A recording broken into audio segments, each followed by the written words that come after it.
La casa estaba en calma, justo como siempre soñé que sería, sin alarmas, sin correos urgentes, sin el zumbido constante de llamadas encriptadas de fondo.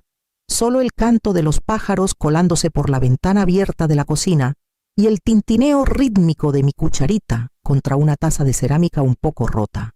La jubilación, como la imaginaba, debía tener bordes suaves como un abrazo que no aprieta. Me la había ganado. 30 años en ciberseguridad federal, casi todos detrás de puertas de vidrio y autorizaciones clasificadas, habían dejado su huella en mi espalda, en mi sueño y en un lugar más profundo que ya no intentaba nombrar. Hacía tiempo que había hecho las paces con la soledad, pero hay silencios que pesan más que otros. No había tenido noticias de Alejandra en más de una semana. La última vez que la vi, estaba de pie en esta misma cocina con los brazos cruzados, la voz tensa, preguntándome si podía echarle la mano con la renta solo por esta vez. No pregunté por qué lo necesitaba. Le extendí un cheque y la vi salir sin mirarme a los ojos. Así era nuestro nuevo ritual: peticiones sin calor, respuestas sin preguntas. Me decía a mí misma que estaba ocupada, que tenía presiones que crecer, con una madre que nunca fallaba en detectar un ciberataque, pero olvidaba cada recital escolar. Tal vez le enseñó a mantener la distancia. Nunca cuestioné su frialdad en voz alta. Le temía demasiado a la respuesta. Fue un martes cuando encontré el sobre, sin remitente. Solo mi nombre escrito en letras duras y precisas. El matasellos era local de Querétaro.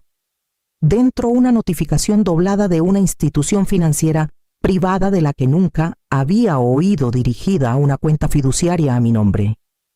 El detalle es que yo nunca abrí esa cuenta.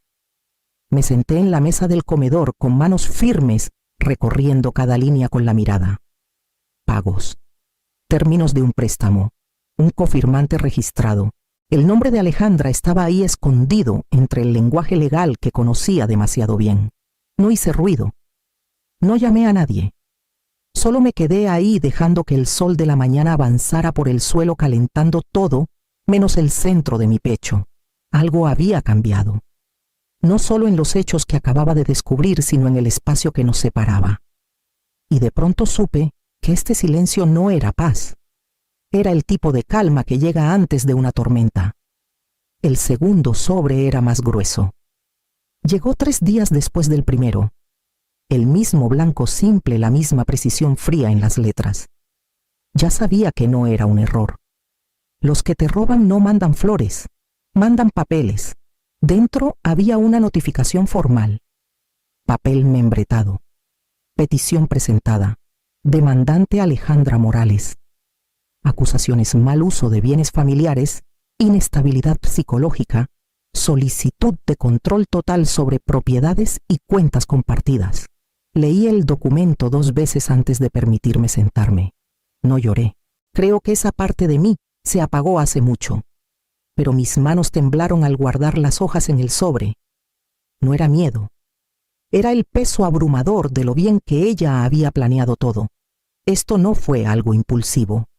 Fue coordinado, ensayado, firmado y sellado.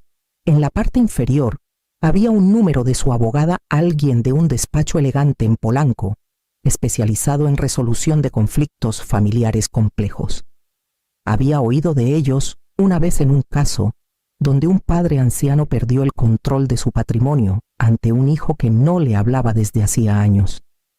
Pasé la siguiente hora caminando de cuarto en cuarto en mi casa, el lugar que construí después de años de rentar, mudar, sacrificar. Cada interruptor y bisagra guardaba un recuerdo. La primera bici de Alejandra estuvo apoyada en el porche un verano entero antes de que la dejara de usar. Sus dibujos aún vivían en una caja en el piso de arriba. La misma hija que alguna vez me rogó que le trenzara el cabello antes de ir a la escuela, ahora quería que un juez me declarara incapaz. La fecha de la audiencia estaba marcada en tinta negra, clara 3 semanas a partir de ahora. La noticia corrió rápido. No le conté a nadie, pero de alguna forma la gente empezó a saberlo. La señora Vargas, de la casa de enfrente, dejó de saludarme cuando regaba su jardín. Un hombre en el súper, alguien con quien trabajé de pasada al inicio de mi carrera, Desvió la mirada al cruzarme. El silencio a mi alrededor tomó una nueva forma sospecha. No entré a redes sociales. No respondí al correo que Alejandra me envió después, breve y seco. No es personal, mamá. Solo quiero asegurarme de que estés bien. En cambio, saqué un cuaderno amarillo y empecé a escribir lo que recordaba: fechas, nombres de cuentas, documentos que firmé, los que no.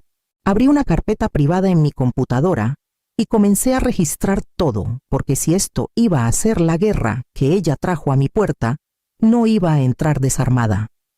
Puede que hubiera dejado el trabajo gubernamental atrás, pero no olvidé cómo rastrear un patrón. Me entrenaron para detectar brechas, para mapear intenciones detrás de un lenguaje codificado. Y el lenguaje que Alejandra usó en esa demanda, disfrazado de preocupación, envuelto en un supuesto deber filial, era algo que reconocía. No era preocupación, era estrategia. Y las estrategias siempre dejan un rastro. Empecé con los documentos que tenía: estados de cuenta viejos, declaraciones de impuestos, registros de hipoteca. Todo lo que había archivado con cuidado durante años, pensando que solo le importaría al SAT o a mi contador. Ahora eran lo único que tenía. Los extendí sobre la mesa de la cocina, en filas ordenadas, tocando cada uno como si pudiera revelar una verdad que se me escapó la primera vez. Mi casa había sido refinanciada, eso estaba claro. La transacción se registró hace 2 meses bajo una empresa fantasma llamada Grupo Cívico La Loma. La firma en el formulario de autorización tenía mi nombre, pero no mi letra. Una imitación casi perfecta, lo suficientemente buena para engañar a un procesador de préstamos, pero no a alguien que pasó 3 décadas detectando irregularidades en documentos clasificados. La miré por un largo rato. Quien la falsificó sabía cómo hacía mis Ls y curvaba mis Cs. Había practicado. Consulté el Registro Público de Negocios del Estado. Grupo Cívico. La Loma no tenía oficina, ni sitio web, solo un apartado postal en Morelia y 2 ejecutivos registrados, uno anónimo, el otro. Alejandra. Oculta bajo un nombre legal ligeramente alterado a Morales Guzmán, un apellido que no reconocía. Esa noche cobré un favor. Ramón Torres me debía una. Habíamos trabajado juntos en rotaciones de ciberdefensa, en los primeros días interceptando campañas de phishing nacionales y mapeando ataques de ransomware patrocinados por estados. Contestó al primer timbre. Necesito un rastreo discreto, dije. Sin reportes. Solo un mapa. No preguntó por qué. Solo me dijo que le enviara lo que tenía. En un día tenía registros de acceso, rutas de IP, metadatos. Lo que encontré destapó algo mucho peor de lo que imaginé. Se habían presentado múltiples solicitudes de subsidios a mi nombre, programas federales para ayuda a veteranos, asistencia para vivienda, incluso un fondo de transición para oficiales heridos. Cada una estaba vinculada a la misma huella digital, enrutada a través de una VPN, pero de forma descuidada lo suficiente para que Ramón pudiera localizar el origen. Venía del departamento de Alejandra. No solo había movido dinero, me había suplantado. Usó mi número de identificación militar, subió copias de mis documentos de baja papeles que ni siquiera le había dado. De alguna manera, accedió a registros que asumí estaban protegidos por al menos 2 capas de encriptación. Eso fue lo que más dolió. No que mintiera, sino que lo hizo con tanta facilidad. Sabía dónde buscar. Imprimí todo: capturas de pantalla, marcas de tiempo, reportes de metadatos. Crucé fechas y cantidades, registré las conexiones en una hoja de cálculo digital y guardé los archivos en 2 memorias USB encriptadas. Una fue a una caja de seguridad en el centro. La otra la puse en la caja fuerte ignífuga atornillada al piso de mi closet. Antes de cerrarla, añadí una cosa más. Una carta escrita a mano, solo unas líneas. Si algo me pasa, esto no es paranoia, es prueba. Léanlo todo. La doblé con cuidado y la puse encima de la memoria, luego cerré la puerta y giré el dial. Mi mano se quedó un momento en el acero frío antes de darme la vuelta. Esa noche no pude dormir. Me quedé en la ventana viendo cómo la luz del porche proyectaba sombras largas en el patio. Pensaba en los años que pasé enseñándole a Alejandra cómo estar segura en línea, cómo hacer contraseñas únicas, cómo verificar un enlace antes de hacer clic. Nunca imaginé que necesitaría enseñarle a no convertirse en la amenaza. Pero en algún momento ella aprendió todas las lecciones equivocadas. Y yo empezaba a entender hasta dónde estaba dispuesta a llegar. Preparé la cena como a ella le gustaba, antes salmón sellado en sartén, zanahorias asadas, con un toque de miel y arroz jazmín. Hasta puse la mesa con las servilletas de lino que ella eligió de una tienda de descuentos cuando tenía 12 años, orgullosa de su buen ojo para los colores. No las había usado en años.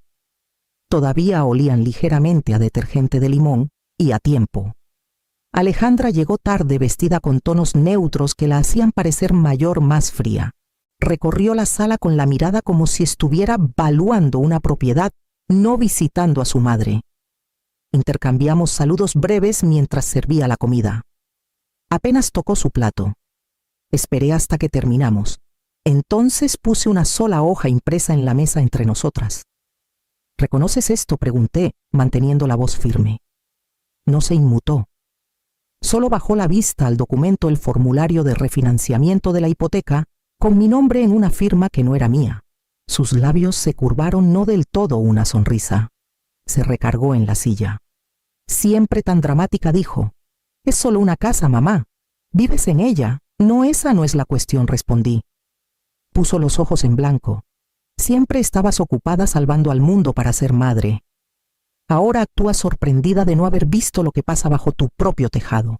Sus palabras pegaron como bofetada, no ruidosa, pero profunda. Aún así, me mantuve firme. ¿Algo de eso fue real?, pregunté en voz baja. Las noches que leíamos juntas, tus dibujos en el refri, la forma en que tomabas mi mano al cruzar la calle. ¿Algo de eso fue real? No respondió. Solo tomó su bolsa, se levantó y miró hacia el pasillo, como si no pudiera salirlo bastante rápido. No es personal, murmuró. Solo hiciste imposible hacer las cosas por las buenas, y se fue. La puerta se cerró con un clic suave, pero el silencio que dejó fue brutal. Me quedé ahí mucho después de que la comida se enfriara mirando la silla vacía. No me enojé, no rompí nada. Solo dejé que todo subiera sin invitación desde un lugar que pensé que se había secado hace tiempo. Las lágrimas vinieron lentas, constantes, no de enojo, sino de duelo, el luto silencioso por una hija que ya no reconocía. Y cuando los sollozos pasaron, supe qué tenía que hacer. Vestí de negro.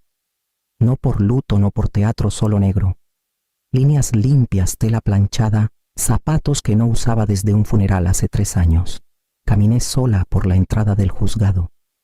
Nadie me miró a los ojos. Vi a mi vecina de 2 casas más allá, la señora Mendoza, cerca del punto de seguridad. Solía traerme pan de jengibre en Navidad. Hoy miró a otro lado como si no estuviera ahí. Alejandra estaba fuera, cerca de las escaleras, flanqueada por su abogada, y un joven con una cámara al cuello. Sonreía, hasta reía como si esto fuera un evento para la prensa. Su cabello estaba rizado, su abrigo caro, y hablaba con esa calidez falsa que usaba como perfume. La abogada le susurró algo, y ella asintió. Sus ojos se desviaron hacia la entrada cuando pasé. No aminoré el paso. Adentro el juzgado olía a papel polvo y espera. Tomé asiento en silencio cerca del frente. El juez entró con la formalidad usual, pero todo lo que siguió se sintió irreal. Me quedé quieta con las manos cruzadas en el regazo, mientras mi propia hija intentaba borrarme. La abogada de Alejandra era pulida y afilada. Me llamó controladora, emocionalmente inestable, paranoica. Citó la distancia entre nosotras como prueba de inestabilidad. Leyó mensajes de texto fuera de contexto. Reprodujo grabaciones de voz cortadas justo antes de la explicación. Me pintaron como una mujer desmoronándose, una exempleada federal. Respetada ahora, demasiado frágil para manejar sus propios asuntos. Alejandra jugó bien su papel. Bajó la mirada en los momentos justos, se secó los ojos, sin arruinar su delineador. Le dijo al juez que temía por mi seguridad, que solo hacía esto para proteger a su madre de sí misma. Lo llamó un acto de amor. No dije nada. Dejé que todo cayera palabra tras palabra, mentira tras mentira. Los vi construir un caso con distorsiones y los dejé porque no estaba ahí para discutir. Estaba ahí para terminarlo. Cuando el juez preguntó si quería responder, me levanté. Señor juez, dije con voz calma pero firme, antes de que se tome una decisión, pido que se lea esto. Di un paso adelante y puse una sola hoja en el estrado. Una hoja, sin discursos, sin emociones. Solo un documento que había estado esperando en silencio como yo. El juez ajustó sus lentes, tomó el papel y comenzó a leer. Di un paso atrás, cruzando las manos de nuevo. Y cuando su expresión cambió, supe que habíamos llegado al momento para el que me había preparado. Los ojos del juez se detuvieron en el segundo párrafo. Su ceño se frunció. Para el tercero, dejó de leer en voz alta. Escaneó el resto en silencio con labios apretados y mirada dura. Pude sentir el cambio en la sala antes de que hablara el borde silencioso de la respiración contenida de posturas que se tensaban de confianza, que se tambaleaba. Puso la hoja con cuidado. Luego miró al alguacil y dijo: «Cierren la sala, nadie sale. Llamen a la oficina de alguaciles federales». Una ola de confusión recorrió el juzgado. El alguacil dudó mirando al juez como pidiendo confirmación. La recibió con un asentimiento firme. Las puertas se cerraron con un clic sólido y resonante. Los cerrojos se deslizaron en su lugar. Alejandra se enderezó en su asiento con una alarma destellando en su rostro como una nube de tormenta. Su abogada se inclinó hacia ella susurrando rápido y bajo. Ella se giró hacia mí, buscando algo, tal vez una señal de alivio o un resquicio. No le di nada. Los agentes entraron en silencio con propósito.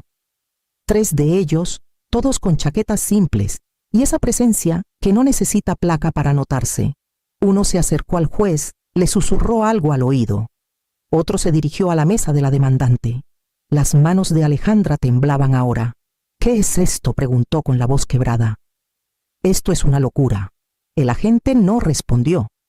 Sacó una orden de su bolsillo y la puso en la mesa.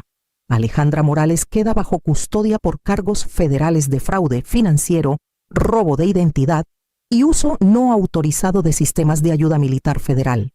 Su boca se abrió, pero no salió sonido. Su abogada intentó intervenir, pero otro agente se interpuso.